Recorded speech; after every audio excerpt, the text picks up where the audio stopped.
Quero agradecer a Deus por esse momento especial e quero convidar você, tanto aqui de forma presencial, como os irmãos que estão na plataforma aqui, se puder fechar os seus olhos agora, vamos ter um tempo para agradecer a Deus por esse dia maravilhoso, dia que o Senhor nos fez e nos presenteou.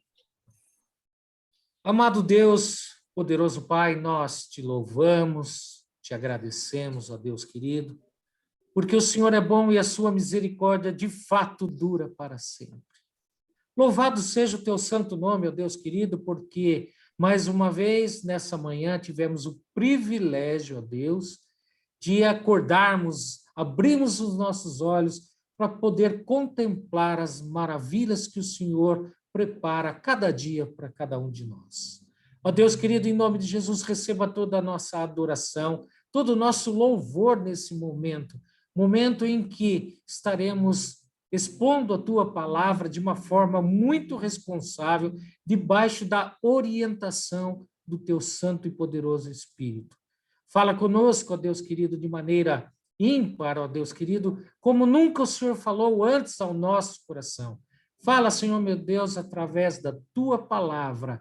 Pedimos isso e louvamos ao teu santo nome, no nome precioso, maravilhoso de Cristo Jesus, o nosso Senhor e Salvador. Amém. Amém. Louvado seja o nome do Senhor.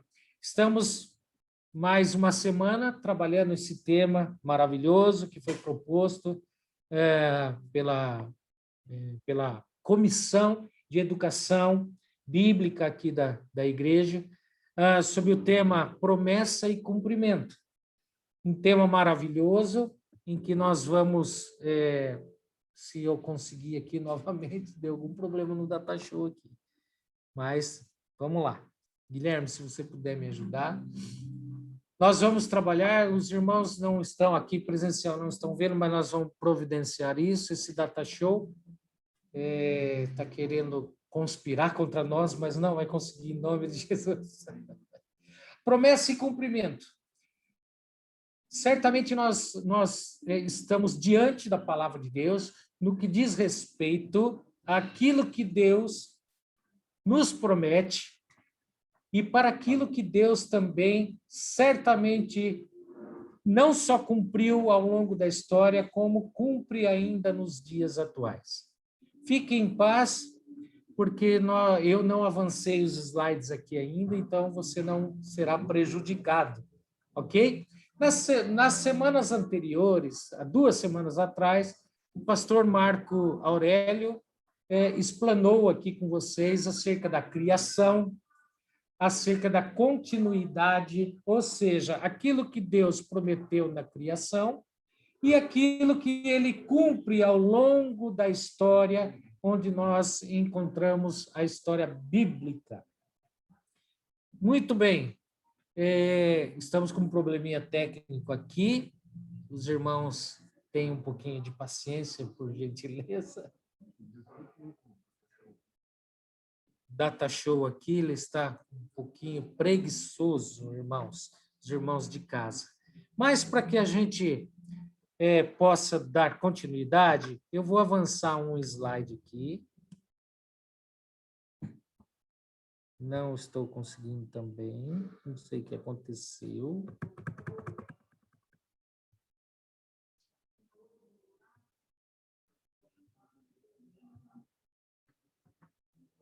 Agora sim. E especialmente hoje, falaremos um pouco acerca da história de um povo que foi constituído por Deus, um povo que foi planejado por Deus, arquitetado pelo Senhor. Eu quero convidar você, eu posso dar continuidade? Daqui a pouco a gente já arruma isso. Tá. Então, vocês que estão de forma presencial aqui, aguardem só um minutinho, tá? Eu vou avançando aos poucos. E eu quero compartilhar com vocês acerca dessa verdade maravilhosa, a história de um povo. E nós vamos trabalhar esse tema sobre uma ótica uma ótica que nós entendemos e vemos na própria palavra de Deus.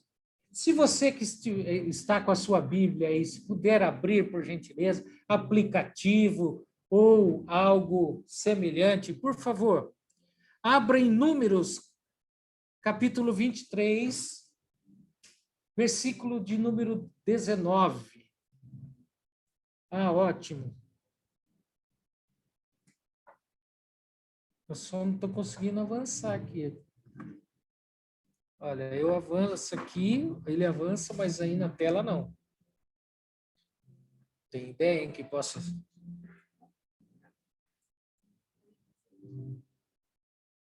23:19. Os irmãos encontraram? Logo no início da Bíblia, você vai encontrar já o livro de Números. Diz assim, vamos lá, acompanhe comigo. Deus não é homem para que minta, nem filho de homem para que mude de ideia. Essa versão diz assim. Outras versões diz para que Deus, ele não se arrependa. Então, Deus não é homem para que minta, e nem filho de homem para que se arrependa. Será que, tendo ele prometido, não o fará? Ou, tendo falado, não o cumprirá? Olha só, na primeira parte do versículo, ele afirma, e logo após ele traz algo com duas interrogações para nós. Será mesmo que aquelas promessas que Deus faz a nós, de fato ele não vai cumprir? Será mesmo que ele é como semelhante ao homem, que ele se arrepende do que fala, ou até mente? É claro que nós sabemos que isso não é possível na pessoa do nosso Deus. Deus é um Deus que não volta atrás em sua palavra. Se ele prometeu, certamente ele cumprirá. Ok? Então, para nós entendermos um pouquinho acerca desse tema, promessa e cumprimento, eu trouxe aqui, embora a gente não está conseguindo colocar na tela, eu trouxe aqui um significado que os dicionários trazem para nós sobre a palavra promessa. Promessa é a afirmativa de que se dará ou fará alguma coisa, compromisso oral ou escrito, ok? E aqui eu coloquei uma figura de duas pessoas apertando a mão, como se estivesse firmando um negócio, como se estivesse diante de duas pessoas firmando um contrato, e esse contrato, uma vez falado, uma vez escrito, determinado, tem que ser cumprido. Não é assim que funciona quando nós vamos realizar a compra de um carro, a compra de uma casa, enfim, temos que estar no cartório e tudo tem que estar por escrito e ali sacramentado. Aquilo tem que ser levado às últimas consequências, porque foi firmado ali. E diz o ditado popular que o que é acordado não é caro, não é verdade? Se ambas as partes confirmam que está tudo certo, então nós podemos dar continuidade ao contrato. Muito bem. Para nossa edificação hoje, eu trouxe esse primeiro versículo lá em Números, mas o texto que eu quero trabalhar com os irmãos nessa manhã está em Gênesis capítulo 12. Por favor, abra sua Bíblia em Gênesis capítulo 12. Nós vamos fazer a leitura dos versículos 1 ao 9, ok? Versículos de 1 a 9, que diz assim: O Senhor disse a Abrão: sai da tua terra, da tua parentela e da casa do seu pai, e vá para a terra que lhe mostrarei. Farei de você uma grande nação, e o abençoarei, e engrandecerei o seu nome. Seja uma bênção, abençoarei aqueles que o abençoarem, e amaldiçoarei aquele que o amaldiçoar. Em você serão benditas todas as famílias da terra. Partiu, pois, Abrão como o Senhor lhe havia ordenado, e Ló foi com ele. Abrão tinha 75 anos quando saiu de Harã. Abrão levou consigo a sua mulher Sarai, o seu sobrinho Ló, todos os bens que haviam adquirido e as pessoas que lhe foram acrescentadas em Harã. Partiram para a terra de Canaã e lá chegaram. Abrão atravessou a terra até Siquém, até o carvalho de Moré. Nesse tempo, os cananeus habitavam essa terra. O Senhor apareceu a Abrão e lhe disse: darei esta terra à sua descendência. Ali, Abrão edificou um altar ao Senhor, que lhe tinha aparecido. Passando dali para um monte a leste de Betel, armou a sua tenda, ficando Betel a leste e Ai a oeste. Ali edificou um altar ao Senhor e invocou o nome do Senhor. Depois, Abrão partiu dali, indo sempre na direção do Neguebe. Que Deus nos abençoe no estudo dessa palavra, dessa passagem tão importante a cada um de nós.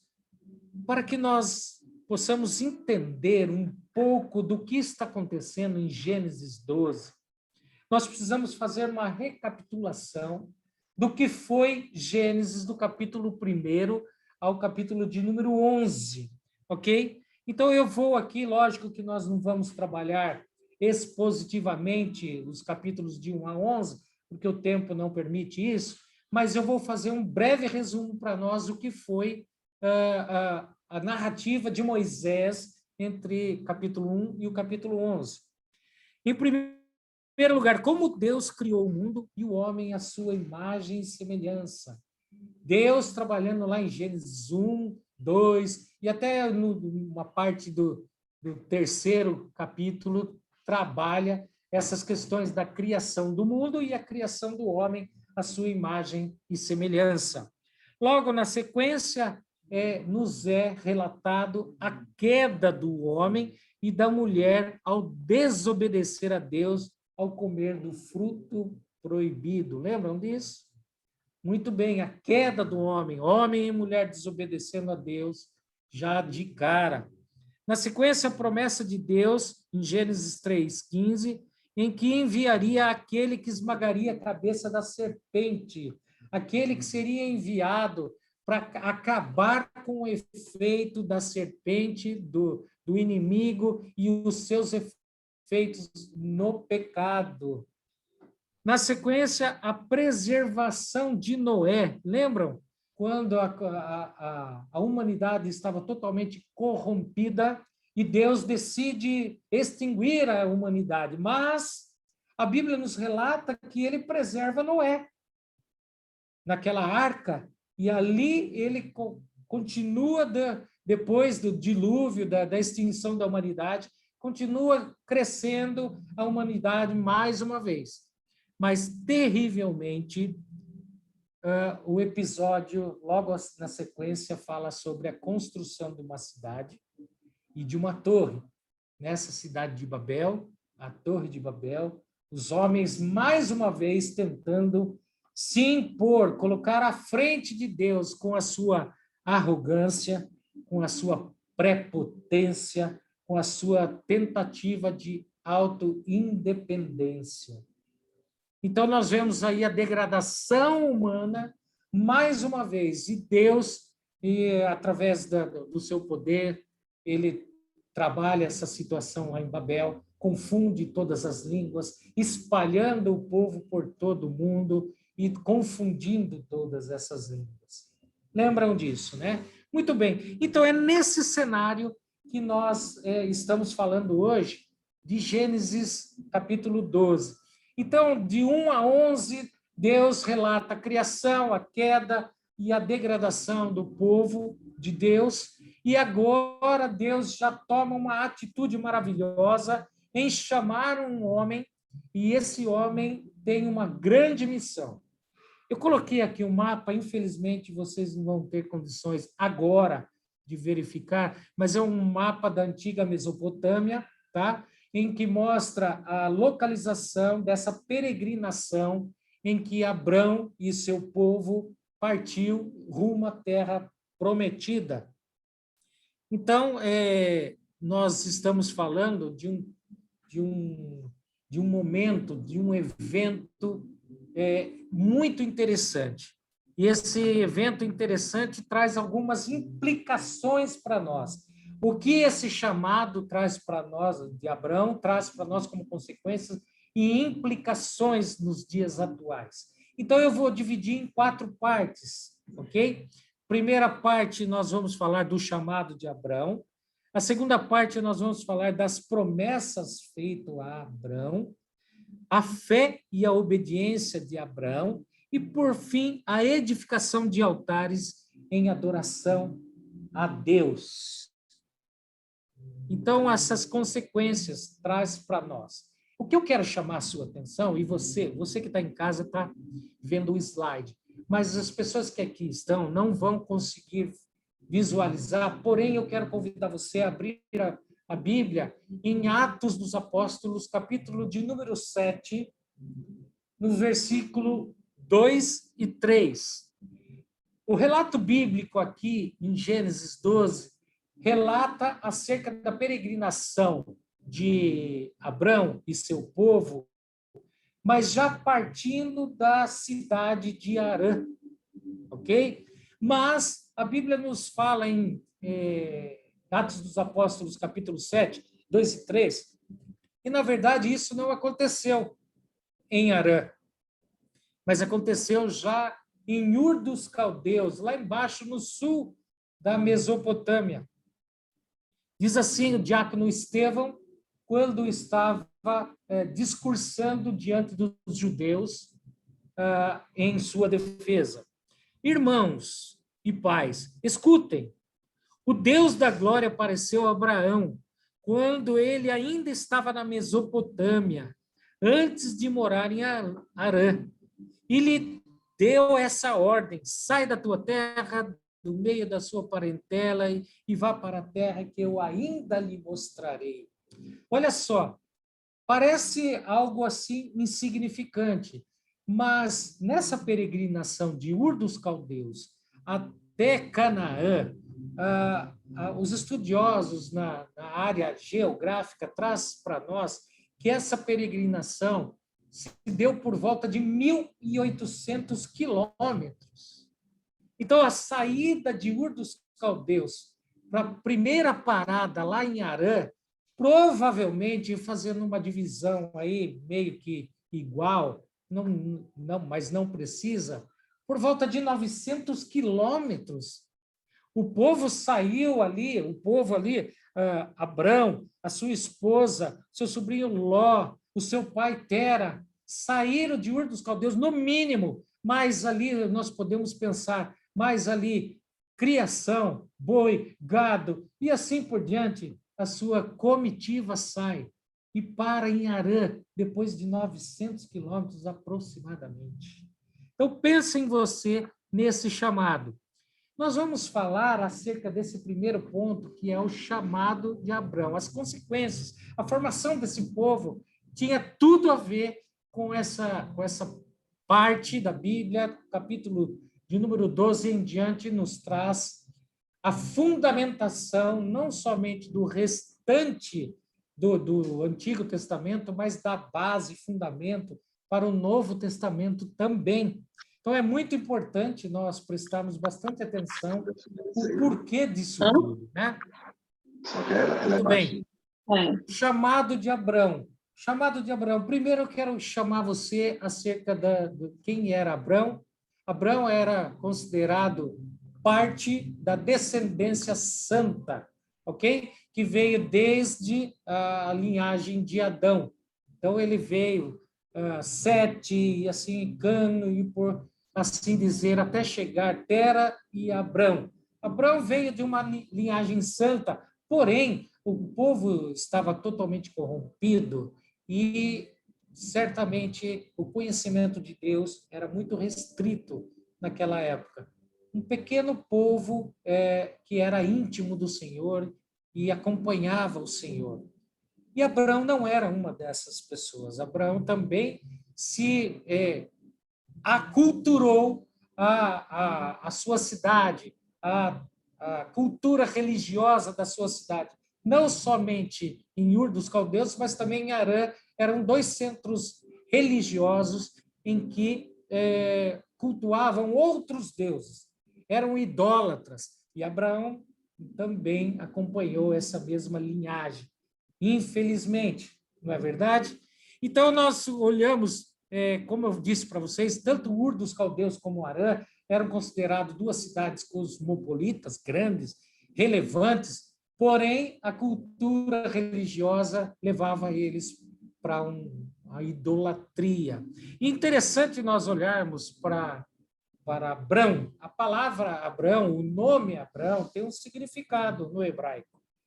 E segundo os estudiosos eruditos, trazem para nós que Abrão, o significado do seu nome, significa pai elevado. Isso dando a conotação a nós, dando ao entender que era um homem que olhava para cima, um homem que se orientava pelas estrelas, um homem que tentava adivinhar o futuro através da posição das estrelas. Um verdadeiro idólatra, um homem que era chamado de um verdadeiro astrólogo, queria adivinhar as coisas por intermédio das estrelas. Ele era considerado um adorador da deusa da lua também, que era muito comum naquela localidade. Aquela localidade, todos ali tinham a prática de adorar a deusa da lua. Mas o que faz Deus, então, chamar um homem totalmente idólatra, que não acompanhava mais ao Senhor? Essa mesma ação de Deus, essa mesma graça de Deus, que foi chamar de forma soberana Abraão para uma missão, é a mesma forma com que Deus nos chama por intermédio de Cristo Jesus. Por ser soberano, ele nos chama pela graça.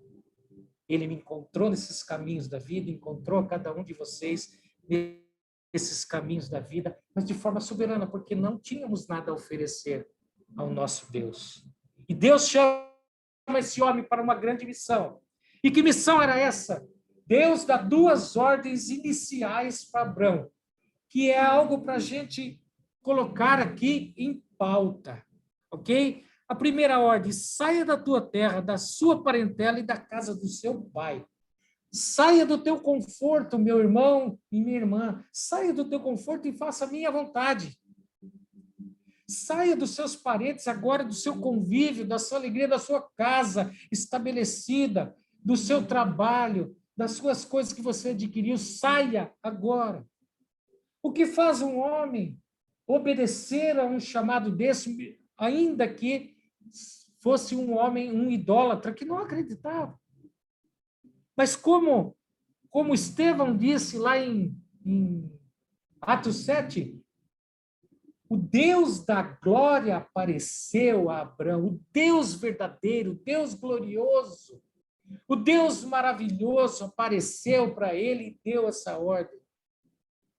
E eu quero chamar a sua atenção para a segunda ordem, em que o Senhor dá a ele.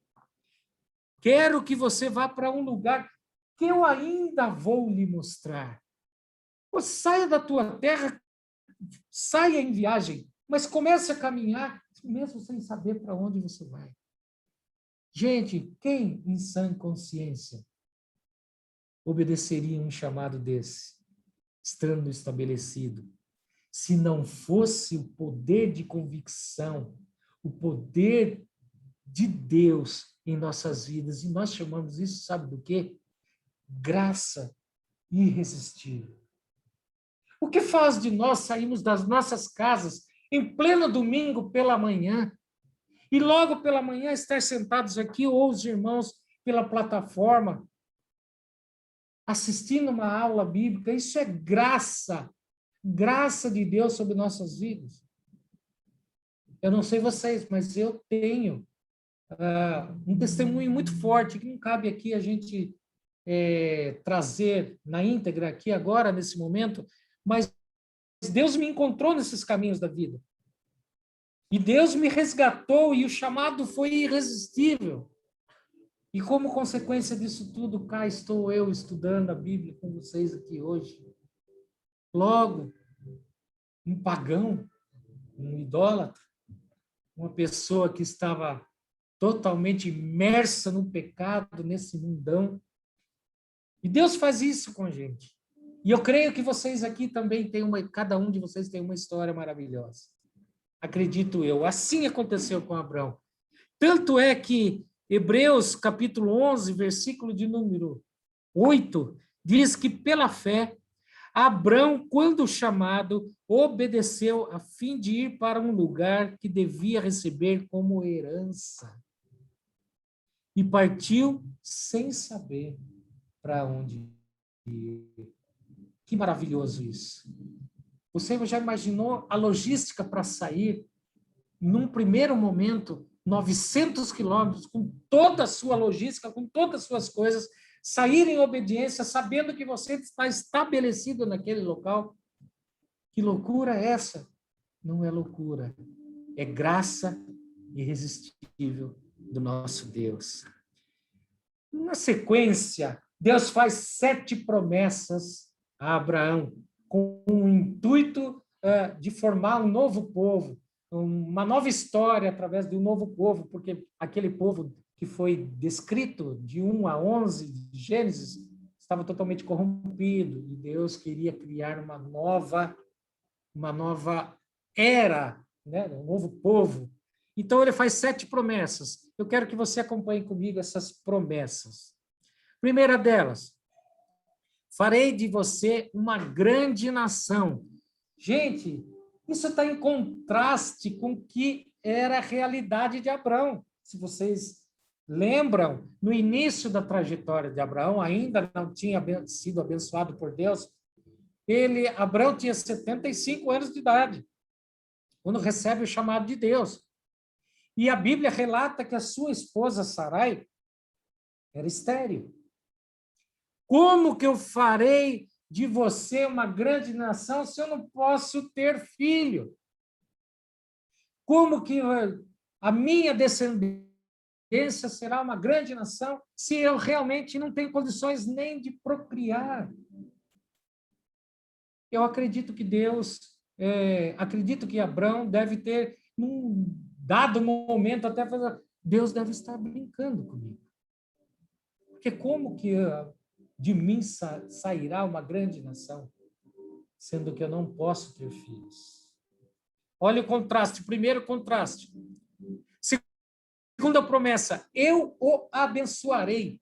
Aqui a narrativa bíblica está partindo da repetição do chamado de Abraão, já quando ele estava em Harã. E ali a Bíblia fala para nós que ali em Harã ele se estabeleceu, permaneceu por alguns anos naquele lugar e adquiriu muitas coisas, muitas posses, muitas pessoas foram agregadas, ele ficou rico. E Deus, nesse contraste, diz a ele, eu o abençoarei. É como se ele falasse assim, mas como se o Senhor vai me abençoar? Eu tenho tudo que eu tenho, sou rico, sou próspero, tenho uma família maravilhosa, tenho tudo aqui ao meu dispor. Mas Deus disse para ele, eu serei o seu abençoador. Eu o abençoarei com muito mais daquilo que você imagina ter aí. Eu serei o seu protetor, eu serei o seu provedor. Isso traz para nós, irmãos, implicações maravilhosas, porque hoje nós também temos alguns temores, não é verdade? Até mesmo agora, recentemente, por conta da pandemia, nós estamos vivendo tempos difíceis, de incertezas. O que será de nós, amor? Nos diz que Ele é o nosso abençoador. É Ele que cuida de cada detalhe das nossas vidas, e assim foi com Abraão. Na sequência, ele diz, na terceira promessa, engrandecerei o seu nome. Gente, Abrão era uma pessoa qualquer em Ur dos Caldeus. Era uma pessoa qualquer em Harã. Não era uma pessoa famosa, não era uma pessoa conhecida. Em contrapartida, eu quero até convidar você que está com Gênesis 12 aberto, eu quero que você olhe esse contraste lá no capítulo de número 11, versículo de número 4. Olha só o que os homens, ao construir aquela torre de Babel, dizem: venham, vamos construir uma cidade em uma torre, cujo topo chegue aos céus, e tornemos célebre o nosso nome, para que não sejamos espalhados por toda a terra. Em contraste a isso, Deus está dizendo a Abraão: eu engrandecerei o teu nome. Os homens tentam se engrandecer, se prevalecer. Os homens querem colocar o seu nome num patamar maior. Mas, ao contrário disso tudo, agora eu estou dizendo que eu farei de você um homem famoso, um homem conhecido. Não é pela sua força, não é pela sua inteligência, não é pela sua capacidade tecnológica, não, mas é pela minha força e pelo meu poder. Deus está prometendo isso a Abraão. A próxima bênção, a quarta. Seja uma bênção. E é isso, irmãos, eu quero compartilhar com vocês o que devemos aprender com isso. Deus está dizendo a Abraão: eu estou te abençoando, mas é para você ser uma bênção também. Essa bênção não é para você guardar para você e ficar guardadinho lá. Não, é para você abençoar também outras pessoas. Através de você, muitas pessoas serão abençoadas com as mesmas promessas que eu estou colocando para você. Eu quero que essas pessoas também sejam abençoadas por você. E aqui fica o nosso dever de casa, né? Nós somos abençoados, somos chamados por Deus e abençoados por Ele para sermos bênção para muitas pessoas. Talvez lá com os meus parentes, talvez meus vizinhos, aqui na igreja, na comunidade como um todo, não importa. Deus te chama e o abençoa para ser uma bênção. E é isso que Abraão assume. Quinta promessa: em você serão benditas todas as famílias da terra. Olha só, mas aqui de uma forma ainda muito discreta, se você prestar atenção, nós vamos olhar aqui que no início está dizendo em você. Ou seja, de uma forma muito discreta, ainda já está apontando para a pessoa de Jesus Cristo. Lembra Gênesis 3,15, quando diz que Deus enviaria aquele que esmagaria a cabeça da serpente e através dele os povos receberiam perdão dos pecados? Então aqui já está falando da sua descendência, Abraão, virá aquele que vai abençoar todas as nações. Que chamado maravilhoso. Sexta promessa, e aqui começa uma condicional: abençoarei os que te abençoarem. Ou seja, aqueles que reconhecerem em você, Abraão, como meu escolhido, como meu chamado, como portador das promessas de Deus, esses serão abençoados também. E a sétima e última promessa, também condicional, diz: amaldiçoarei aquele que o amaldiçoar. Notem a diferença. Abençoarei os que te abençoarem, plural. E notem aqui agora: amaldiçoarei aquele que o amaldiçoar, singular. Ou seja, só aqui a gente pode entender que a vontade de Deus é de abençoar mais pessoas do que amaldiçoar. Ou seja, aqueles que reconhecerem em você e na pessoa de Jesus anos à frente serão abençoados. Mas aqueles que rejeitarem, tanto você agora, Abraão, como meu escolhido, como depois, logo lá à frente, Jesus como Senhor e Salvador, e esses serão amaldiçoados. Essas são as promessas que trazem as consequências e as implicações dessa formação desse povo. Para que nós entendamos um pouquinho mais, Deus revela o seguinte plano, a seguinte fase do seu plano de salvação para toda a humanidade. Então, a chamada de uma pessoa, missão, isso é chamado de missão dada a Abraão, missão dada a mim, missão dada a cada um de vocês. A constituição de uma nova nação, farei de ti uma grande e poderosa nação. Nos dias atuais, nós somos responsáveis ainda por essa grande nação se estender. Deus conta com a nossa pregação, Deus conta com o nosso testemunho de vida. E nós devemos fazer isso, porque através do nosso testemunho, muitas pessoas são despertadas, são escolhidas já do Senhor, mas são despertadas. Duas perguntas. O Abraão ele foi desobediente a Deus porque ele levou Ló, né? Isso. A ordem era Lá. sai da sua Isso. parte dela, ele leva Ló. Exatamente. E essa nação, embora a gente no Novo Testamento vai falar que ele é o pai da fé, a nação somos nós, é a igreja, ou seria o povo hebreu? O que está falando aí nesse momento? Na verdade, nesse início, o chamado era para os judeus e o povo hebreu, sem dúvida. Essa era a nação. Isso, exatamente. Não a nação da fé. Os israelitas, a formação do povo israelita. Ok? Então, a promessa de um descendente que esmagaria a cabeça da serpente. Então, Jesus já estava apontando para Jesus.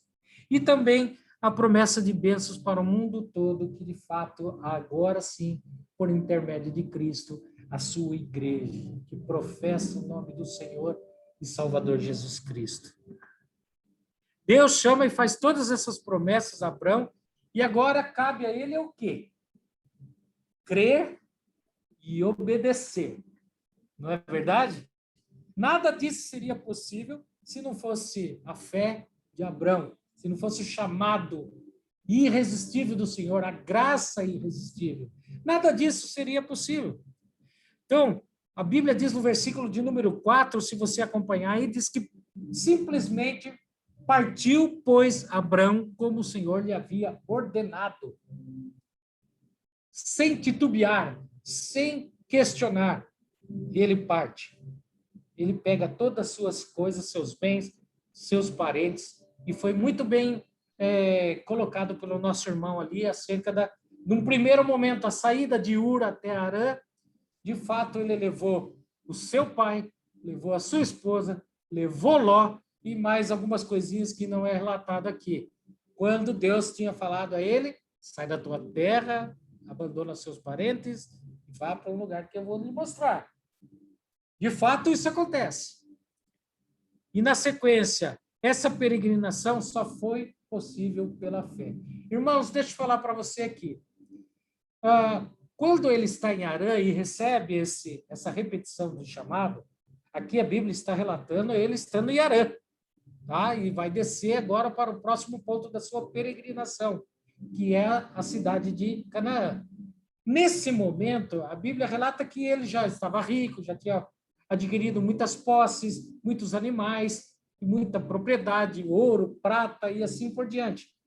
E também, com isso, muitos funcionários que eram escravos, funcionários que eram assalariados para cuidar da sua criação e tudo mais. Pensem vocês na logística disso tudo. Pensem vocês em descer mais 900 quilômetros rumo ao sul, com todo esse povo. Mas, pastor, como você sabe que tinha tanta gente assim? Logo mais à frente, você vai ver que alguns reis cananeus capturaram Ló mais à frente lá e prenderam. E diz a Bíblia que Abraão reuniu 318 guerreiros nascidos em casa. Ou seja, imagine você, tinha 318 guerreiros, agora esposa, filhos e assim por diante. Então, nós estamos falando de algo, vamos dobrar, no mínimo, 600, 700 pessoas. Então, Abrão ali já, Martim Lutero, inclusive, fala sobre isso, que era a igreja de Abrão ali. Pois ele falava do seu chamado, ele falava a respeito das promessas, pregava a palavra para o povo, orava pelo povo, era um verdadeiro pastor daquelas ovelhas. Ele já conduzia todo aquele povo, e pelo poder do Senhor e da palavra, muitas pessoas foram agregadas. Então, a logística para descer rumo a Canaã era grande demais. Então, somente pela fé. E, ora, vamos lembrar o que é fé? Qual é o significado que a própria Bíblia traz para nós, como o que é a fé? Ora, a fé é a certeza de coisas que se esperam e a convicção de fatos que não se veem. O que nós esperamos da nossa vida? Nós estamos esperando e essa esperança está se esvaindo por conta do tempo que se passa e não se cumpre? Lembre-se que ela é também a convicção de fatos que não se veem. Certamente, se Deus prometeu, no tempo correto será cumprida essa promessa em nossas vidas, assim como foi Abraão. E algo interessante para que eu possa dizer a vocês aqui: a fé leva à obediência e não ao contrário. Não tem como você obedecer para obter a fé. Na verdade, o processo é inverso. O Senhor coloca essa fé em nosso coração. E por isso obedecemos. Por isso nós olhamos para esse livro que em muitas passagens parece ser loucura. Não é verdade? E a obediência só é possível pela fé, irmãos. E quem colocou essa fé em nosso coração para ficarmos totalmente ligados a essa palavra foi o próprio Senhor. É Ele que coloca isso em nossas vidas. Louvado seja o nome dele por isso. Essa fé de Abraão é usado muito no Novo Testamento para ilustrar a nossa fé em Jesus Cristo. Notem que Deus não usou um sistema de salvação no Antigo Testamento em um outro sistema de salvação no Novo Testamento. O sistema é o mesmo, o plano de Deus é o mesmo. Então, agora, por intermédio de Cristo Jesus, nós somos chamados a crer nele e na sua palavra, naquilo que ele pronunciou e através dos seus ensinamentos nos evangelhos e por toda a palavra de Deus, onde Cristo está entre linhas, até mesmo no Antigo Testamento. Então, Abraão partiu pela fé, ele tinha 75 anos, como eu disse no início, impossível agora, tanto fisicamente para peregrinar todo esse tempo, para procriar, que sua esposa também era estéril, e assim por diante. Partiu pela fé, porque onde estava em Harã, ele era rico e próspero. Partiu pela fé, porque só tinha a promessa de Deus e mais nada. Partiu pela fé, por receber a herança de uma terra que ele nunca tinha visto. E a Bíblia vai relatar para nós que quando ele chegou em Canaã, ele deu de cara com aqueles cananeus, um povo violento, um povo idólatra. Ele falou assim: mas o Senhor me prometeu um lugar que já tem dono. Mal sabia ele que logo à frente, de fato, as promessas se cumpririam. A fidelidade de Abraão. Agora, o quarto e último ponto. A fidelidade de Abraão em anunciar os poderosos feitos do Senhor. E aqui eu quero que você acompanhe comigo na palavra. Tá? Os 3 últimos versículos, 7, 8 e 9. Preste atenção.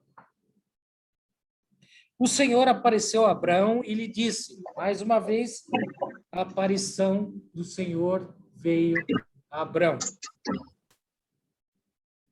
Darei essa terra à sua descendência. Ali Abraão edificou um altar ao Senhor, que lhe tinha aparecido. Passando dali para o monte a leste de Betel, armou a sua tenda, ficando Betel a leste e Ai a oeste. Ali edificou também um altar ao Senhor e invocou o nome do Senhor. Depois, Abrão partiu dali, indo sempre na direção do Negueb. Sabe, irmãos, quando eu olho para essa finalização desse texto, me comove e chama muito a minha atenção. Primeiro, porque nós estamos olhando para o primeiro modelo de igreja. Abraão, ele era fiel suficiente para cada local, cada parada, armava sua tenda, estabelecia por alguns dias ali, construía um altar, e a Bíblia diz que ele invocava o nome do Senhor. Certamente, como eu disse anteriormente, ele dizia acerca do chamado de Deus, a graça irresistível. Deus o chamou lá em Ur dos Caldeus, quando ele estava perdido, imerso num lamaçal do pecado, e Deus pinça ele, fala assim, é você que eu quero. Deus poderia ter escolhido qualquer outra pessoa, qualquer outra nação, mas Deus quis que fosse ele, e essa missão foi dada. Isso traz para nós consequências maravilhosas hoje, no que diz respeito ao chamado em Jesus Cristo a cada um de nós. Nós somos chamados para obedecer a Deus através da fé, mas também para anunciar os poderosos feitos do Senhor. Eu não fui chamado para ser um cristão secreto, em que ninguém sabe que eu sou cristão, ninguém sabe que eu amo Jesus. Não, Deus chamou para abrir a minha boca. E é isso que Abraão mostra a cada um de nós. Uma localidade, uma tenda, um altar, um louvor e adoração a Deus, testemunho de vida, pregação da palavra. A pregação da palavra não está restrita aos pastores, irmãos. A pregação da palavra está colocada como missão a todos os cristãos. Então, nós muitas vezes deixamos de usar esse exemplo do próprio Abraão lá no Antigo Testamento. Cada ponto de parada é um local de falar do amor de Deus, do amor de Jesus. Essas consequências são maravilhosas. Então, olha, cada local de parada montava uma tenda. Cada local de parada construía um altar. Anunciava os poderosos feitos do Deus glorioso. Pregava a palavra e orava pelo povo. Abraão era um adorador em excelência. Deus está nos chamando para sermos adoradores em excelência. Essas promessas permanecem até os dias de hoje. E isso traz para nós as consequências. Esse povo ainda está em expansão. Esse povo, nós estamos, e agora mais à frente eu vou dizer em que fase nós estamos da Bíblia, mas nós estamos numa fase de falar, de anunciar, de proclamar. Eu quero concluir com lições em que Moisés nos ensina através dessa narrativa bíblica. Eu quero que antes posicionar vocês da seguinte forma. Provavelmente Moisés, quando escreveu esse ponto, esse capítulo de número 12, ele estava à beira do Rio Jordão. Provavelmente, à beira do Rio Jordão, prestes a ou atravessar o rio, ou ser entregue às tropas do Egito. As tropas estavam ali cercando. E ele estava anunciando esses poderosos feitos através da vida de Abraão para motivar aquele exército israelita a atravessar o Rio Jordão, a motivar pela fé, a ter a mesma fé que Abraão teve em Deus. E assim é as nossas vidas, irmãos. O Rio Jordão, a peregrinação, as dificuldades, Os problemas acontecem diariamente. Mas Deus nos chama em Cristo Jesus para crermos nele.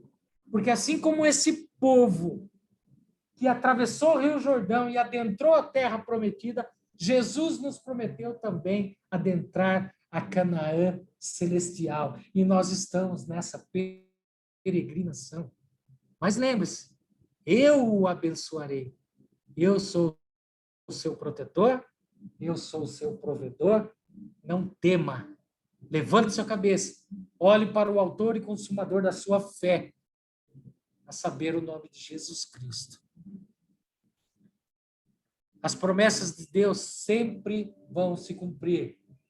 Esse novo povo, essa nova história, inicia lá no Antigo Testamento. A fé nos leva à obediência e se repete em Cristo Jesus. Eu e vocês hoje acreditamos em Cristo pela fé que foi colocada em nossos corações. A fidelidade do nosso Deus em anunciar seus poderosos feitos. Seja fiel a Deus. Testemunhe do amor de Jesus. Mostrem a toda essa povo que está sedento da palavra de Deus que Jesus Cristo é o Senhor e Salvador das nossas vidas. Para finalizar, a Bíblia é um livro que mostra e revela o plano de Deus para a humanidade. Então, ela é dividida em 4 pontos que todos nós já conhecemos.